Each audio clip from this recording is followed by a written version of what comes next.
Good creative can get you sales and it can get you paid. It can pay your bills. Great creative will make you rich. If you can take your CTR from 0.5 to 1%, you're not doubling your traffic, you're 10xing your traffic. Welcome to the Perpetual Traffic podcast. This is the show where we share cutting-edge strategies on acquiring leads and sales for your business through paid traffic. And today, I'm joined by a guy whose existence, were I to have met him before I sold, would have petrified me. He's maybe one of the most brilliant media buyers I've ever met. He owns a really phenomenal agency that's done some amazing things with names you've heard of. And we're going to dig into all of that right now on this show. Dmitri Smirnov, thanks for being here, brother. Appreciate you. I love to be here. Let's rock and roll. Yeah, let's do it. So I'm going to do my best because you're a hard dude to encapsulate, but we got to give people the edification of the soundbite. You're the founder and CEO of Big Life Marketing. You've run traffic for literally some of the biggest names in the world. Jordan Belfort, Krista Mayshore, Robert Kiyosaki, Brooke Castillo. I mean, like, some of these folks don't get any bigger. They're at the top of their game, and you're the one behind the scenes, and not even all the time behind the scenes. Like, in many instances, I've noticed that you're far more integral with your clients than most traffic agencies or media buyers are. Anything else you'd add to that horrible introduction to scaffold what I did? Well, I think media buying and marketing in general is really one of the coolest things that we can do in today's world. In fact, marketing is, in my opinion, the perfect combination of math and creativity. So for people who are both left-brained and right-brained, at least in some ways, this is kind of the playpen for us to hang out in and just enjoy life. And it's doing marketing. So when I'm working with some of these clients, or all of our clients really, it's just fun. And that's why I like to have a more personal relationship with them, go really in depth, spend a lot of time in their accounts, work on offers, work on creative, work on everything together. And our clients love doing that too. Yeah, and you specialize in a niche that's very difficult. You're working with people selling high ticket offers, and that can be course creators, coaches, consultants, really anybody, right? It's the high ticket space, and high ticket is, the stakes are high, right? It's in the name. Like, there's just a lot at risk, and these offers are very tax relevant in terms of what it is that you're trying to extract from people. And so you can't phone it in. Like, you're never gonna accidentally trip into success with a high ticket offer. Either it works or it doesn't. And it's something of a very binary ecosystem, or at least that's been my experience. Would you agree or disagree with that? I agree. And one of the most important things with high ticket is establishing trust. And marketing and advertising is a very low trust avenue of communication to begin with. So we're starting a few steps behind than maybe a normal personal conversation. I mean, think about it. If somebody were to just approach you on the street and they've never heard of you, or you've never heard of them, you would be tempted to run away from them. And that's kind of what we do with advertising. We try to run away from it. And I mean, even commercials, the only time we like commercials on TV is during the Super Bowl. And it's funny because then we all become marketers and we're all evaluating the ads. But that's what we do every day on an everyday basis. So we evaluate our own ads, our clients' ads, and we have to build trust with the audience. And it's a long sales cycle typically with high ticket. So it's over a long period of time of trust development and ascending ultimately to buy something for $5,000, $10,000, even $25,000 all on the spot. So that's, you kind of begs the question, what qualifies as high ticket in your mind? Where's the line of demarcation? I think 5,000 is the minimum for a high ticket. Most of the clients that we work with have a $20,000+ offer. And I would recommend that for everyone. Even if you right now are selling something for 5,000, you're happy with it, it's profitable. Why not sell something for 25,000? Because the people who do take your $5,000 offer, they're craving more. We're all craving more. We live in a world of abundance and wanting everything. So if you deliver a really good product for $5,000, well, what's the next thing that you can deliver for $25,000? Yeah, I had that experience with Ryan Dice. I became a Ryan Dice fan early in my digital marketing career, and he earned his place in my mind and my heart as a trusted advisor. And so I would just buy anything he sold because I knew I could trust him. I knew like he was going to deliver and it was always going to be epic value and he was going to over deliver on the back end. And it got to a point to where I outran him. I'm like, hey, dude, what else you got? Like I bought the certification and the courses and the mastermind, and I'm well into the six figures, just me pushing money to Ryan, and he could have kept going. He could have at some point had $1 million offer, and I'd be like, yeah, let's do this, absolutely. Yeah, he could have. And you know what? Some people do have $1 million offer. There's some of the big names, and we all know about Tony Robbins, Russell Brunson. They have $1 million offers where they'll work with you for $1 million. And there's they could probably even take it even further. A $10 million offer.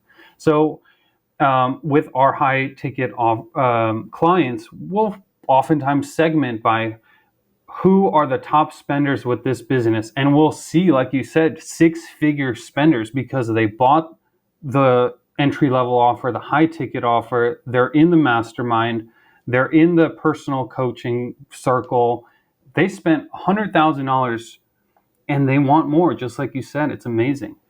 Yeah. So before we dive into all the well of knowledge that I know you have available and accessible, we've got a tradition here at Perpetual Traffic, which is a nugget. It's a little bite-sized piece of value that you have to offer our listeners. And so I'd be curious, what have you got? Quick hitter. What's the nugget from Dmitri? One of the problems we face as agencies, or as an agency that especially works with clients who are busy, they don't have a lot of time, it's typically hard to request a lot of creative from them because they actually have to take time out of their busy schedule, sit down, make a recording, do all the hooks, change outfits and all that. And don't get me wrong, they're good at that. But guess what makes it even better is if we can do that all for them with AI. And the coolest tool out right now that we've seen is HeyGen. So and maybe you've already seen some of your favorite influencers start doing this, especially in the marketing community, but they're creating video content with their real face, their real voice, but they never recorded it. What they did was upload a bunch of content into this platform, HeyGen. Their voice, their video, and the more you upload, the more accurate the videos are going to be. And then you can start generating AI video that looks real, and it's like 96% there. You can still tell a little bit sometimes that something is off, but we're very close to it being completely genuine in terms of its perception. So this is a way that we can experiment with hooks, with end screens, with bodies of ads, especially for YouTube ads, for our clients who are busy. And then if something works, we can have them always record it, or maybe not. So this is a great tool, heygen.com, to create video like you've never seen before. Dude, I love there's a nugget within a nugget there. And it's the perfect paradigm with which to approach AI. AI is not a wholesale replacement, at least not yet. But I like what you said. Hey, I'm going to use this to test various things. And then once I figure out what really works, now I can go get my client to record the real deal. And then we can scale and go broad. That's a great nugget. HeyGen is HeyGen.com. We'll include links in the show notes. Dmitri, you're an anomaly as far as traffic agencies are concerned. My co-host on Perpetual Traffic, Ralph Burns, is like this too. Most of us, myself included, we're either good at the creative or we're good at we're either right or we're left. We're good at the creative or we're good at like the left brain button pushing analytics data. Ralph has built an agency that can do both really well, but it's rather unusual. I was just the data nerd. So given that you have this dual proficiency, talk to me a little bit about the creative from a traffic perspective, because it's a hard nut to crack and most people get it wrong most of the time. Yes, and I want to put creative into perspective and the difference between good creative and great creative. Good creative can get you sales and it can get you paid. It can pay your bills. That's what good creative can do. Great creative will make you rich. And great creative versus good creative, we're not even talking about bad creative or mediocre creative, but great creative can get 10 times or more the scale of a good creative. If you can take your CTR from 0.5 to 1%, you're not doubling your traffic, you're 10xing your traffic. That's how important creative is. And in terms of, for me personally, creative is more fun than the data side. I think in part because the data side comes easy. I've always been a math guy. I've done professional poker playing for a while. I'm into statistics. One thing I did for fun as a kid was actually as a 16-year-old when I first got my car, was to track all the different gas stations in the area, the different levels of fuel, and how much gas mileage I'm getting for each one, and then optimizing based on my route which gas station to go to and which fuel to get, just for fun. So data, and it just comes naturally, but the creative side is something that evolves, and it's ever evolving. And the more that AI and automation is coming into play, the less the statistics side is important, but the more important creative is. It's sad but true, isn't it? AI is going to it's going to gobble up the data analysis much sooner than it's going to, even with things like HeyGen, because you still need to know, what is it I'm going to say? How am I going to approach this? What's the, there's nuances that exist within the creative endeavor that just don't exist in the data-driven endeavors. The and the technology is always like this. We don't have to be afraid of it right now. We can embrace it because it's only going to amplify the good stuff. Think about before the printing press was invented. Every single book had to be handwritten, and really the value was in the people who were writing. If you could get someone to write the book, that was valuable, regardless of what the book was or the quality of the content. After the printing press came out, it was only the good books that would get printed. And so, same thing now. Only the good agencies are going to survive. Only the good creatives are going to survive, and not just survive, but thrive. They'll take all that market share that mediocre creative was taking. But just like with the printing press, now it's a move to the best of the best. Let me ask you an obnoxious question then. Well, and I guess it's not obnoxious because you set yourself up for this. Good creative will 10 extra traffic. Great. Totally agreed. 100% on board. How do you systemize that? Because dude, when I think of good creative, I think Don Draper, glass of scotch, sitting on his couch, dreaming, and having an ability that most of us don't have innately. So where's the checklist, the functional model, the SOP? Like, we've got, I don't know how many people listening right now. What would you tell them as far as executing on good creative? I'm glad you brought up Don Draper because that's the era that we need to be studying to be great at creative. Human psychology hasn't really changed over the last 100 years. Technology has, but human psychology hasn't. Generating amazing creative takes the same process that it used to in Don Draper's era. Now, what can you do, and what have I done, is read the books from the greatest, the actual masters that came from that era that Don Draper is based on.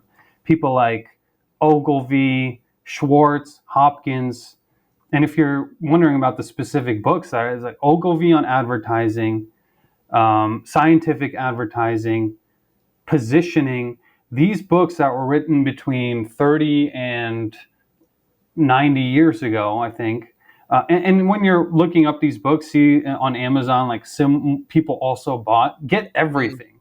Get everything. And what you're going to do by reading all these books is generate a new subconscious, so to speak. So really creative practices are different than typical statistic processes where there's a map to it, and you can create a certain process for yourself to think, but ultimately there's still a creative aspect to it. So learning from the best and preparing your own subconscious to be creative is my best advice. Dude, you just said something that really evoked a lot for me. You said generating a new subconscious. First of all, did you make that up? Is that your phrase? It just came from my subconscious. Ha! Trunch. So that was maybe the most exciting thing I think I've heard in a really long time. Generating a new subconscious. And here's why it's exciting. Because I know we all have. I've done this. When I started speaking professionally on stage, all of a sudden I was primed for keynote topics. And everybody I would talk to, every conversation I'd have, every, banter, radio interview, television show I'd watch, whatever, I'd be like, oh, that's a keynote. That's a keynote. That's a keynote. And I had generated a subconscious for keynotes. My buddy Brandon Turner, he's the Bigger Pockets guy, he's uber famous in the real estate world. He does this all the time. If you're talking about anything, he goes, oh, that's a keynote. And then he'll explain to you how he would turn it into a keynote speech. And that's because the subconscious is primed for that. I write a Twitter thread every morning now. I've been doing it for a couple of months. And because I do that every single day, and it's a study I've made, now everything that we do and talk about becomes like I have a subconscious primed for writing. I've generated a new subconscious to the point that you're making. And so, dude, man, I absolutely love this advice. Go to school on the greats, prime your mind. You have to be able to think that way. And I mean, some people are predisposed to it and some people aren't, but everybody can cultivate the skill, right? Is more or less what you're saying. Well, we're all creators, and we all have it in us. It just takes practice, just like drawing does. Any type of artistic endeavor, and this is certainly an artistic endeavor, is because it's not just the art part. And if you're doing video, it's a lot more than a static image. But the copy is artistic, and here's kind of the meta part of all of this: is as marketers, we're influencing our prospect subconscious, because the prospect is the one that needs to, in their heart of hearts, start to believe that whatever it is that you're offering is what they need. And that doesn't really happen just on a conscious level. Sure, you can sell something for $7 on a conscious level, but if you're selling high ticket like we do, they have to believe it. They have to emotionally be committed to it. And once they are emotionally committed, that's what happens. That's why you spent six figures with one person, one course creator, and that's why the customers of our customers do the same thing, is because we've tapped into their subconscious and convinced them, and we didn't trick them or anything. We've just presented it in such a way that they believe that this is the best thing for them to do for their lives. I listened to an interview with Christine Marie. I think it was the digital marketer interview, but she references a study that showed that 95% of all purchasing decisions are made in the subconscious mind, which is really interesting. Dude, even if that's not true, even if it's half, I imagine that it is, by the way, I'm not challenging it, but even if it's half, what's interesting about that statistic is marketers give almost no lip service or credence to the subconscious mind. And you're, outside of her, the second marketer I've seen champion that, which I think is really interesting. That needs to be the emphasis. That's 95% of the work. There is the subconscious. That actually takes me to a really fun point, I think, is that we're spending as marketers a lot of time doing things that don't move the needle. Yeah. And one of those things, especially nowadays in 2023 and now going into 2024 with limited targeting and Facebook ads, and Google is kind of doing the same thing. We don't really have the targeting tools that we used to. But what we do have is creative.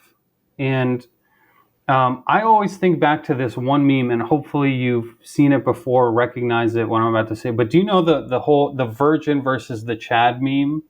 No. Okay. Maybe we'll include this meme in the show notes. But it's the virgin complicated media buyer versus the Chad broad targeting media buyer. Okay, I'm looking at a picture of it right now. We will include this in the show notes. I know exactly what you're talking about. It's kind of like if you're listening, you have sort of a despondent, sad, hunched over, bad posture, gray man walking away, and then there's all these little bubbles coming off of him that explain why he sucks at everything. And then that's the virgin, and then you've got the Chad, who's basically Johnny Bravo, right, for all intents and purposes. Yeah. And he's, that's the juxtaposition between the two is where the humor is found. I saw this meme several years ago and it was funny, but I thought it didn't really apply because, of course, targeting is important. And of course, adjusting bids is important. This is what I've been doing for over a decade is I do the tweaking. And that's how I get every single ounce of juice out of my ads. But I've been thinking about it, and now things are really shifting into Chad mode. And here's the difference. Here's what this meme says. So the Virgin complicated media buyer, he uses his complicated naming scheme. He tries to target better than Facebook. He segments by demographic and ad sets and this and that, and still uh, keeps testing the same crappy creative with different targeting, and he's fighting for his 1.79 ROAS. Yeah. Meanwhile, the Chad's kicking back, sitting back. He just targets USA, Canada, Australia, UK, 30 plus, whatever, no naming scheme. And it's funny because this meme says his creatives intimidate inferior creative out of placement auctions. Does no targeting, lets Facebook do it for himself, only tracks one thing that matters, conversions, forgets about active campaigns for months, still profitable, and he's getting a 4.32 ROAS. So as this is just a funny meme from years ago, but this is so true. Yeah. It's the creative that's driving everything.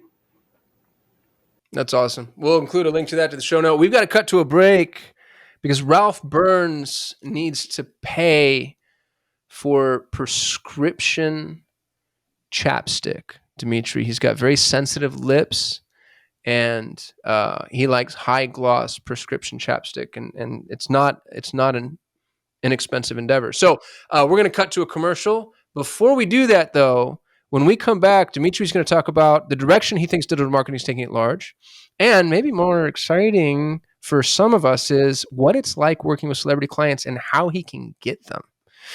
Because I want to go track down some celebrities because I like name dropping, Dmitri. I have that sad, pathetic personality that enjoys making myself feel important. So we're going to get back to that right after this quick break.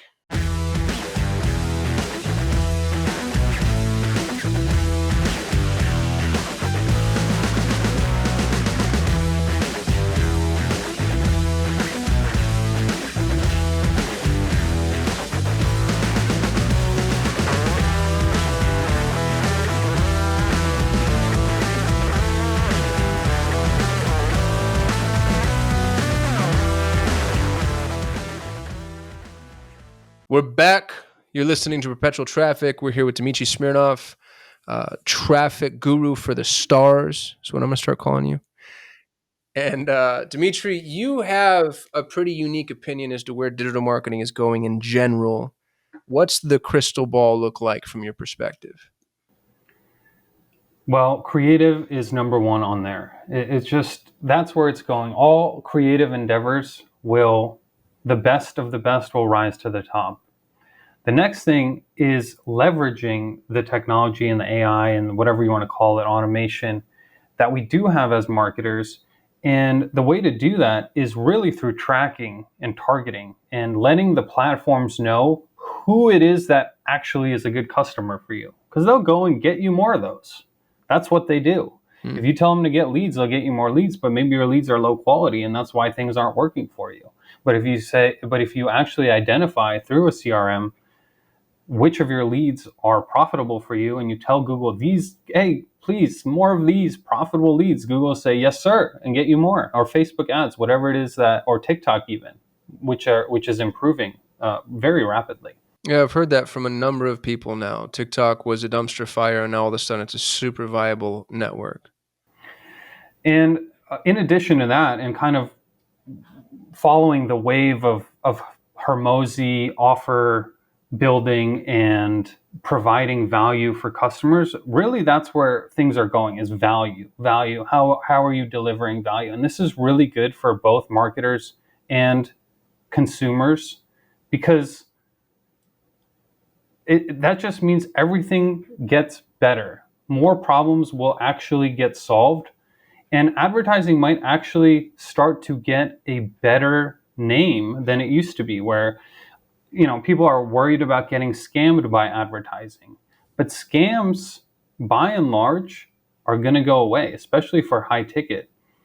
So providing more value is where everything is going. If you don't like providing value, you shouldn't be a course creator anyway.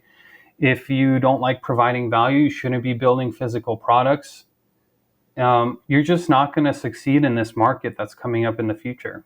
You said something I think is really interesting about scams going away. I feel like in a lot of ways they already have. It's so hard now to run a business with a bad reputation. It's so obvious. This is so easy to find. Somebody Googles your name or your brand name, and it's difficult in the other way. It's so easy for any joker on the internet to say something bad about you, and now we have a reputation management issue on our hands. But if you really are doing shady stuff, I feel like it just comes out so quickly, and it's a difficult thing for those types to navigate around. Yeah, and you can't really build a real business around these things. It's like the sociopaths who go from city to city and bother some people until they get found out about that they're crazy and they have to move on to the next city. Same with the scammers. Okay, you can scam a few people, but it's only going to last so long.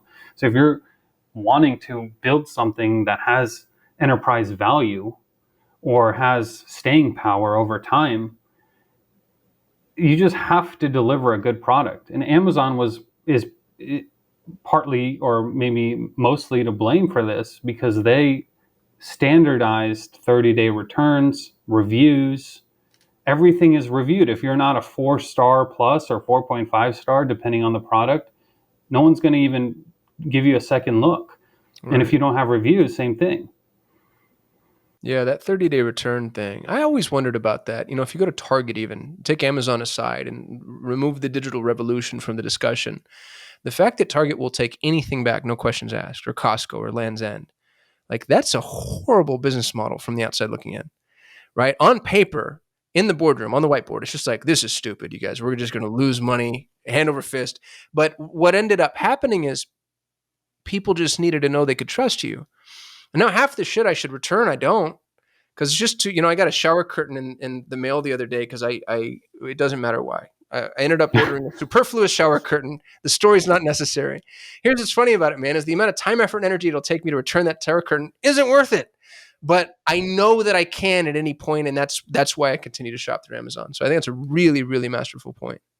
Well, and your partner, Jason Fladlin, who talks about offers and building guarantees, is guarantees, right? I mean, we're going to guarantee this offer, and goes for high ticket. We're going to guarantee this offer. Sometimes it's double your money back or triple or whatever else it may be. And you think everyone's going to just ask for a refund. I mean, this is a digital product. It's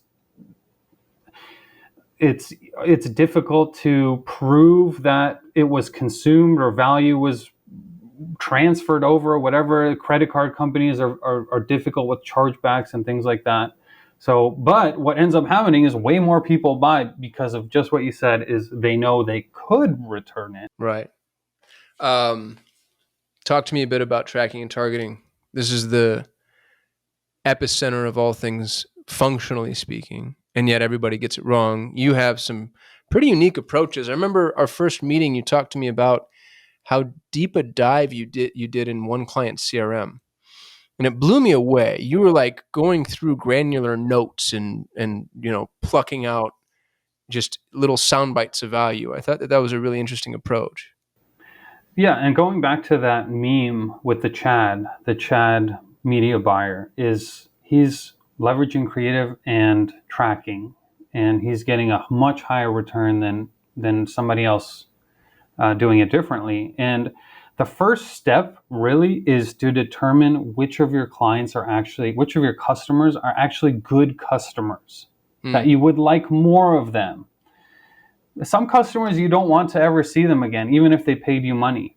That's why we went so granularly into the CRM to determine how long did it take them to buy, when did they buy again, how often are they purchasing, how often are they opening emails and responding to texts, showing up to masterminds, all these different touch points that build the ICP essentially is who exactly do we want. So that's the first step. That's why we went so far deep into that CRM, is to determine it. We built out AOV, 1 year LTV, every single metric that's important. We built out over time per product, per audience, to then determine what are we going to put back into Google Ads and YouTube Ads. So we made a list, and then we started using offline conversions. I'm not going to get into this too much, but because you talk about this all the time on Perpetual Traffic, but I'd like to reinforce this point, is that uploading purchase conversions, and for high ticket, oftentimes those are done over the phone or they're done in person. So you have to use the technology that's available. By the way, it's not rocket science, but you actually upload the purchases back into Google so you can optimize to purchases, to good customers, not just leads. And I'll tell you when I learned this. Okay, I learned this kind of the hard way, albeit in a pretty funny way. So when I first started in my career, I was working for this startup affiliate marketing agency. And it was just 5 or 6 of us, and we were working out of the office, which happened to be somebody's apartment. I was working directly for the CEO, who was the top media buyer. And if you could picture a top media buyer who works out of his office, it was something like this, where he would stay up most of the night playing Civ 5, maybe until 5:30 in the morning or 7:30 in the morning, then go to bed until 6 p.m., pull out his laptop. He's probably got about 15 minutes left of battery on his laptop. And in that 15 minutes, he just creates gold. Okay, just magic. Every now and then he needed more than 15 minutes, and he'd run out in his boxers and go get his computer charger and then run back into his room. So he'd finish that, go back to sleep. So this is the kind of guy that I was working with. And he's the type of guy who just take a vacation on a dime. So he told me the next day that he's heading off to Hawaii or something, and I'm in charge of the marketing campaign now, and I'm just this junior media buyer. Okay, I'm like, okay, this is an exciting opportunity. I'm gonna get it done. I'm gonna even grow this campaign. So I start growing and scaling this campaign, and man, it is taking off. Okay, I'm getting conversions up the wazoo. We were getting 100 per day. I'm up to 200, 300, 500 per day conversions. I'm like, man, I'm going to get the biggest bonus of all time. This is incredible. Maybe I should just go off on my own and become a millionaire in 2 weeks. And so all of a sudden, I'm starting to get phone calls from the client. Hey, man, our leads are kind of, they're no good. I'm like, what do you mean? Or I'm sending you all these hundreds of conversions. Like, they're no good. Finally, I look at the placements where ads showed, and I see Apps. Coco Lemon, Oh no. Peppa Pig, Baby Ball Game. And what I learned was that babies are pounding on their iPad, clicking my ad, and not just clicking it, but because the landing page was so easy to convert on, they were converting. They were my converters that I was so proud of, and I thought I'd become a millionaire based on them. But it was just babies hitting their iPad. And what I was teaching Google is that I told Google, send me more babies. More Peppa Pig, please. And it did. I changed the conversion action to actually purchasers. Our conversions dialed way back, but I was still able to scale that campaign and profitably because now we were optimizing to the right thing. That's when I learned it. I never made that mistake again. And especially now when there's bots, spams everywhere, and you say nothing stops spam better than a paywall. And that's amazing advice, is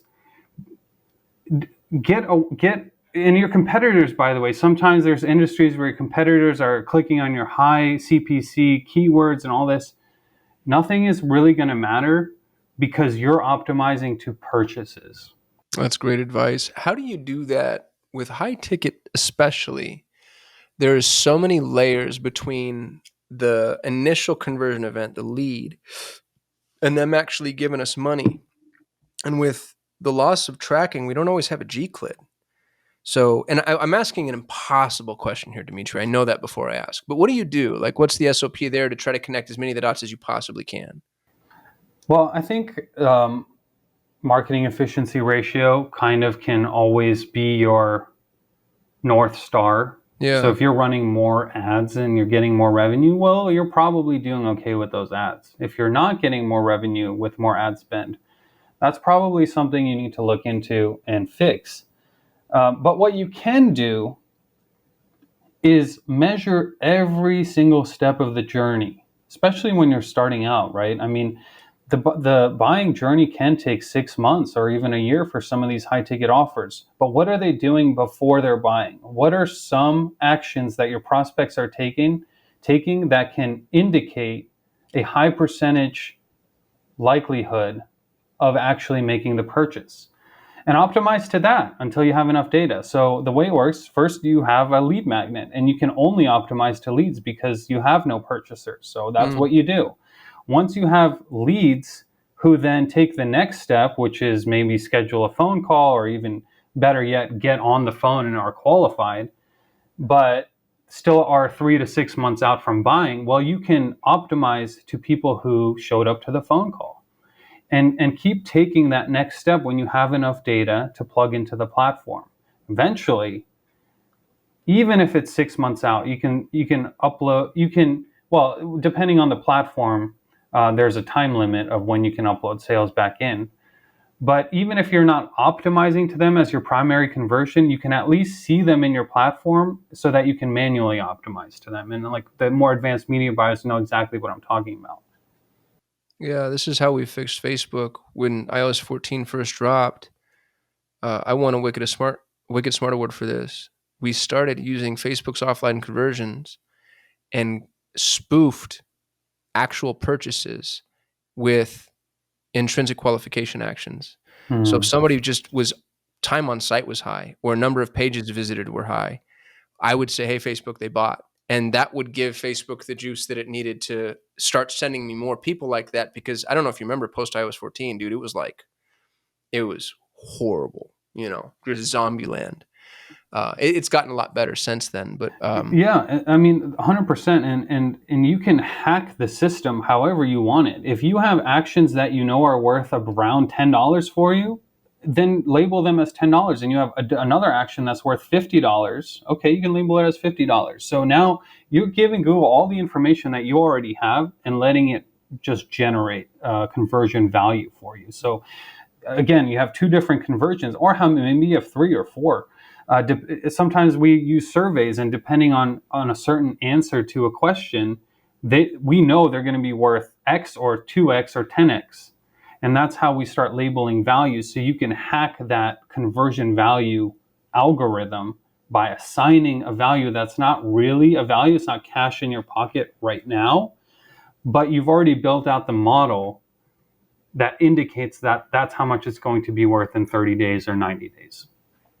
that's brilliant. Talk to me about celebrity clients. How do you get them? And once you have them, how do you deal with them? Because I've had a handful myself, and oh God, like some of the ego stroking necessary is so hard. Well, to that last point is that the difference between some of these bigger celebrity clients and the rest of us is that they're almost allowed to have their ego on display, whereas the rest of us kind of have to keep it back. But we all have it in us, and that's actually a positive thing in terms of working with them because we can understand them. And let me explain that a little bit better. Um, a lot of times, you come in as an agency, you have to set your frame.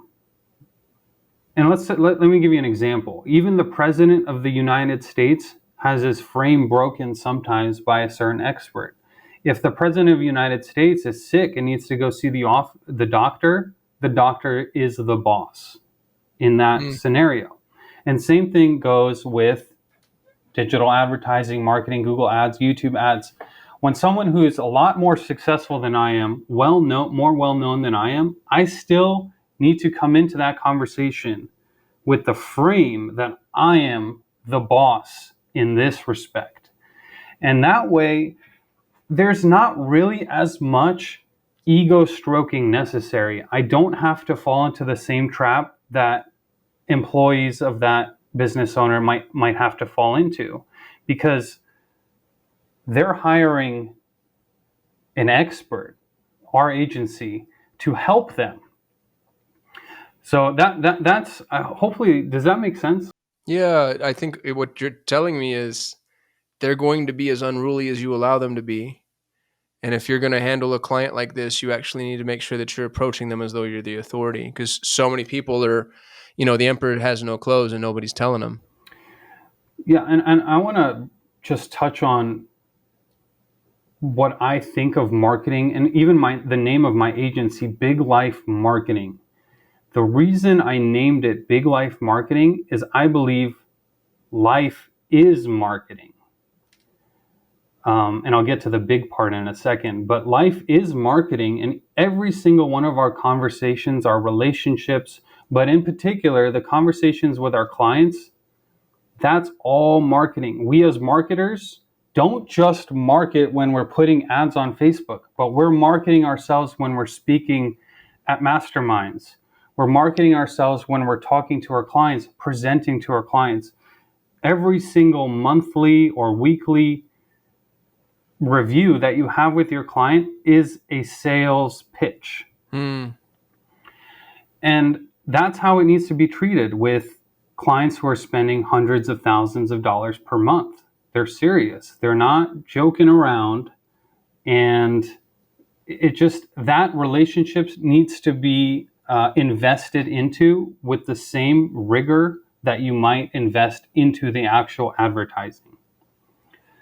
And then, of course, the big part of Big Life Marketing is we want to live big lives. And, comfort and small pleasures, safety aren't enough for us. Human nature seeks out adventure, at least sometimes. It wants problem to solve. It wants difficulties. And so to me, all of that is encompassed by marketing. And so a big life and marketing is really synonymous in a way. So going back to the celebrities again, working with them is fun. It's part of a big life. Set your frame. And really they're people just like everyone else. One funny story that I have, I'm working with Jordan Belfort was, and I've worked with him on several projects at this point. But when we first started working together, and I'll tell you the story about how I first met him in a second. But I was working. We just launched a project, and one day I woke up and I have this text message from Jordan Belfort, and it's in all caps, and it says, "Call me ASAP," and my heart drops. Like, dang, I just started working with Jordan Belfort. He's about to fire us. And I call him, says, "Hey, Dmitri, everything is going amazing." And I'm like, okay, wow, okay. So it's going to be a little bit different than expected. So my point being that working with these people is really fun. It's unexpected things, turns. They have really cool ideas and all. But where you asked me, where can you meet clients like this so you can start working with them? It's not like my name is very well known in the marketing industry. My agency is not. We're a boutique company. But what I will tell your audience right now is masterminds, high-level masterminds, including, for example, the one that you run, which is Driven, which is amazing, with Perry and Jason Fladlin. That is an amazing mastermind. We met at a War Room Mastermind. And there's so many masterminds where not only will you learn to the latest and greatest, but you will actually put yourself in a room that will connect you to these these celebrities, and or big clients, big fish, whatever you want to call them. Not all big fish are celebrities. That's why I said so. I just meant to say that there's a lot of big business that's available and looking for experts, and they don't want to waste their time. Masterminds are a perfect place find them or get connected through somebody else. But the other thing, and going back to the beginning of our conversation, really, is this is the type of place that rewires your subconscious, retrains your brain to believe and be confident that you can work with these types of people. And that's what happened for me. So first of all, I love that you're helping to pimp out my mastermind. You just became my favorite guest. Just kidding. Here's what I'll say for you though, because you and I did meet in a mastermind, and I've seen the way you conduct yourself. You don't come to the mastermind being Mr. Network guy. Like that, nobody likes that guy or gal. They're obnoxious. You're actually really quiet, but when you speak, it's always like the smartest thing anybody said, and everybody hits their notepad. And so you choose these moments to provide value or interject yourself. And I don't want to say strategically, because it would insinuate some level of, what would you, not duplicity, but there's almost so much intent that it becomes manipulative. And I don't think that's what you're doing. I think you just show up, provide value, and then somebody like Jordan's like, oh, this dude, he's going to run my traffic. I'd be curious as to your perspective as to what you're doing, because that's how you're perceived. But I don't live in your head, so I'd love to know. Yeah, and I want to actually, this is a really interesting point that you made about not being manipulative. And we face that same exact problem as marketers delivering our offer. How do we bridge, how do we walk the line between manipulation and collaboration, for example?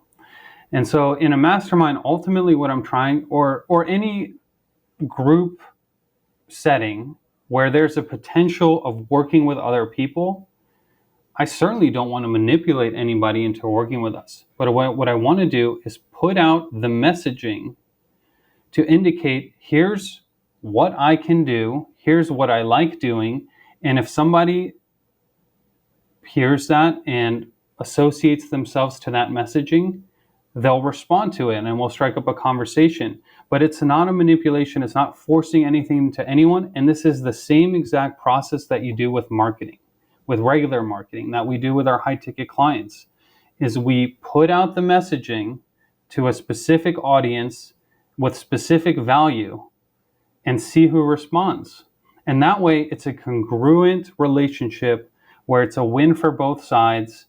And again, life is marketing. So there's no way around selling yourself. There's no way around having an intention to, well, I would like to work with some of these people. I mean, we don't have to necessarily hide that, but it shouldn't be manipulative. And you were saying, nobody likes Mr. Networker guy, walking up to, and what do you do? And like, hey, do you want to work with me? Give me your phone number. And nobody likes that 15 guy. minutes? You want to get coffee, lunch? Just like, no. No, I do not. Exactly. But if their messaging aligns with your messaging or with what you're trying to accomplish, 1+1 can equal 3 or 4 or 5. I got the best pitch I've had in a long time via Instagram yesterday. I'll actually pull up his name so I can shout him out. Well, maybe I shouldn't shout him out because I don't know if he wants this to be public. I won't shout him out. I want to be real careful. But he messages me and says, hey, man, Perpetual Traffic listener, love what y'all are doing, and I've got a soft pitch for you. And just him saying that actually dropped my wall. Because otherwise, people always try to pretend like they're not sending a pitch your way. And then, there's a Trojan horse, right? It's like pitch smuggling. It's like compliment, whatever, massage. And then all of a sudden it's like, oh, gotcha. And instead he goes, hey, super soft pitch. And the super soft pitch ended up being to my benefit. It was in my favor. And I instantly responded back. And I was like, hey, man, I'm super interested. Thanks for thinking of me. But it was integrous. It was full frontal. It was like, I'm not trying to hide anything. I'm going to pitch you on something, but it could be to your benefit. And that cold outreach is part of advertising. That was an ad that he put together that felt natural to you. It felt like maybe a real conversation that might happen in real life that wasn't too pushy. And again, going back to anybody's advertising, your advertising as the audience, what offer are you pushing? Or should we say it a different way? What offer are you presenting? What it's Mm. not you don't want to be pushy. Exactly what Kasim just told you is he doesn't want to hear that pitch. And sometimes you'll see this with speakers. Okay, we all go to events and there's speakers, and sometimes it's just too put together like a formula, and you're already like you just came out of a speaking course or something, and it's Yeah. just not landing because and they're using the emotional tactic of bringing in some sad story at the end for the emotional connection part of things, and it's so robotic, and that stuff doesn't land. So how would here's an example of here's an example of how to treat marketing in real life. Picture yourself as a guy on Las Vegas Boulevard trying to get people's attention walking by you and selling them something. You wouldn't do that. First of all, you would do it differently to different avatars. So that's why What a good point. picking pick, Yeah. picking your avatar to start and customizing that messaging specifically for that avatar works, because that's what you would do in person. Then what would you actually say to them in person to get them to take your lead magnet, whatever that piece of paper it is that you're offering? And on that piece of paper, what are you writing so that they actually want to read it and then take the next step? Because I see this all the time in high ticket is some is the course creators or offer providers will create this lead magnet which has zero value. It's Mm. just forgetting the email and phone number, whatever else. But it has zero value. What do you think is going to happen to that customer who's they're never going to open your email and instantly unsubscribe because whatever it is was on that Las Vegas Boulevard piece of paper that you just offered was not interesting. But if it is and it's natural and it's presenting it resonates with them, they'll keep taking your next step on and on and on and on. Can I tell you a story? Please. When I was a kid, I moved to LA. I wanted to be an actor. It's my sad, pathetic confession. And I didn't do any acting, but I went and I worked at Universal Studios because I thought, like, okay, well, I'm here and they'll find me, which is also very pathetic. So at Universal Studios, the cool thing about Universal Studios is that you've never seen an amalgamation of like more diverse characters ever in your life. Everybody's batshit insane. And I'm working at Universal Studios, and there's a lot of like little kiosky type vendor, it's almost like a bazaar. And there are these older Asian ladies that did massages in the street. You've probably seen this at shopping malls. Like they've got their weird little chair that you sit in face down, and then they'll massage your back. And there's like 3 or 4 of them. And I used to go have lunch right next to them. And I noticed one of these gals is always busy, like nonstop, morning to night, never, ever doesn't have a customer. And the other ones are just constantly out there peppering tourists, like trying to drag them. They'll go up, dude, and they will grab you by the shirt collar if you let them and drag you to their chair. And I ended up chopping the busy gal up. And her English wasn't the greatest. So it was actually a really fun conversation. But I ended up getting to the bottom of it. She only ever approached people with orthopedic shoes. It was the smartest targeting I've ever heard in my entire life. Instead of going off and like just shotgun blasting everybody walking past, she would sit there and watch.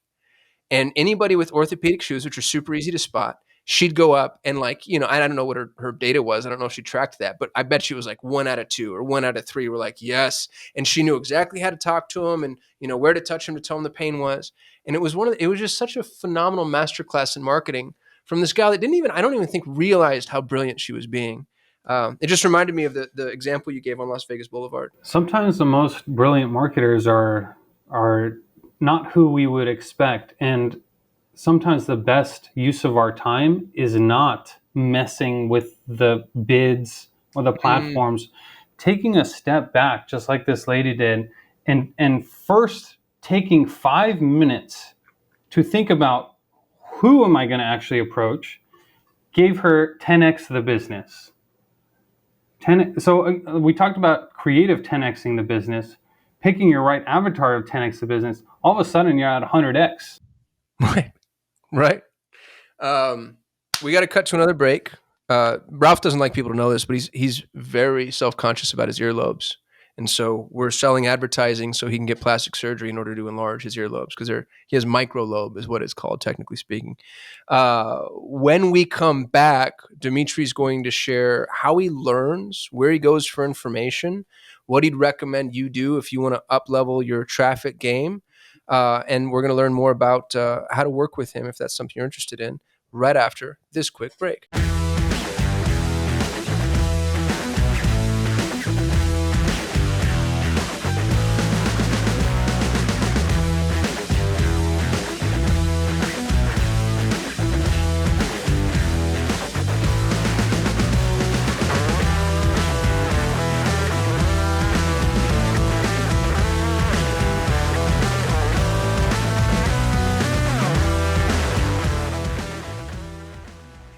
We're back with what has to be one of my favorite interviews here at Perpetual Traffic. Dmitri's a well of just phenomenal wisdom. If you didn't listen to the whole thing, go back and take it all in. Dmitri, you're easily one of the best. You called yourself boutique, so I can use that word. Boutique marketing agencies I've come across from a traffic perspective. And traffic is one of the hardest proficiencies, period, full stop. I don't care what anybody says. Where do you go to stay up to date? Like where's your learning well? Books, YouTube videos, and masterminds. Everything is covered there. In fact, you could learn everything just on youtube.com for free. Marketing videos and everything. Now there's cheap books available. Kasim, you wrote an amazing book called You vs. Google. You also have another book that I highly recommend, which is the 7, correct me if I'm wrong, it was 7 Principles of Marketing. Yeah, that's probably what I should have called it. It's more verbose than that, but that's because I'm a dumb marketer.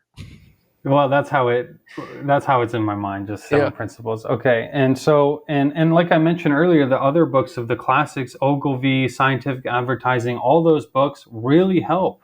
And lastly, if you can join a mastermind group, I know many of them have minimum revenue or minimum profit qualifications, but there's ones that don't actually have that strict of requirements that you can join. So start going to them. Talking to other marketers really helps a lot. They have the latest and greatest tools. They have some insights that will, quickly help you with sales or with copywriting. And by the way, even with ChatGPT nowadays, with what we think is the end of copywriting, it's like the opposite. Because everyone is looking for a good copywriter. And funny? The good copywriters, all they're going to do is keep getting better with ChatGPT. You're just leveraging a good copywriter's talents to double or 10x. I like to, but actually, it's so much more that one person can do with these tools. And so that's why the good copywriters are so much in demand. So, and you can learn these things again, like a Driven Mastermind, Founders Board, and so many others that do this for you. Yeah. Well, so we've mentioned Driven, which I really appreciate. That's my mastermind. It's me, Perry, and Jason. What other masterminds do you really like, Dmitri? Let's say somebody Driven's not right for him, or it's too expensive, or whatever. Let's give a shout out to, we'll even the playing field a little bit. I'll start actually and say Joe Polish's Genius Network. Have you done Joe's? I haven't yet. That one's great. That's Steve Sims started a mastermind for folks that don't yet reach or don't want to spend as much as, something like Driven. I think Perry's just launched his downstream one too, actually. So there's a couple. What other ones have you come across that you really enjoyed? There was one that I just went to here in Dallas, Texas, which was called the Commitment Summit. That's run by JC and Karen Hite. I love that. And that was nice. If you're an agency owner, especially if you're up and coming, you should definitely check that out. And then, Steve Sims, like you mentioned, he has also the Speakeasy Mastermind, which I also went to in Dallas, and that was tremendous. I mean, it's intimate and fabulous speakers. Plus, you get a really fun evening activity somewhere that you would not expect, and that's why it's named the Speakeasy. So really good on him. Roland Frazier and Ryan Dice are still running their masterminds, and they have several. And I mean, every time they speak, it's just worth the price of admission as well. So they do Oh, dude, Founders Ryan's Board and keynote at Epic. TNC is the thing I look forward to most every year. Like him just getting up and telling you what he thinks is going to happen. And what's weird is I think he's been right every year. I'm going to go back and verify that because I have all the recordings. But I mean, the guy's, man, he's just got his finger to the pulse. Yes, he does, and they've built quite an amazing company that does events and trainings and masterminds and all sorts of things. So big ups to them. Yeah. So I mean, go out there, like Google it, ask your network about it, post on Facebook. You will find a space for you. Are you in Front Row Dads yet?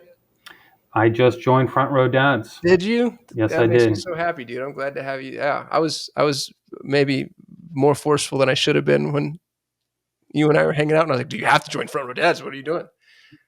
Yeah, you did tell me, you pushed me through, and then two other guys that we know I mean, everyone's saying Front Row Dad. So, and that's a really great point that you bring up, is that we are doing all this marketing stuff, and we want to make money through marketing and advertising. But ultimately, and going back to a big life, what does a big life really mean? And it's having value and meaning with your children and your family. So how are you as a dad? How are you balancing or leveraging all the resources that you have to maximize the meaning of your existence? I love that, man. What a great way to sign off. Dmitri, I know you don't work with everybody. You're selective. If somebody wanted to work with you, how would they approach that?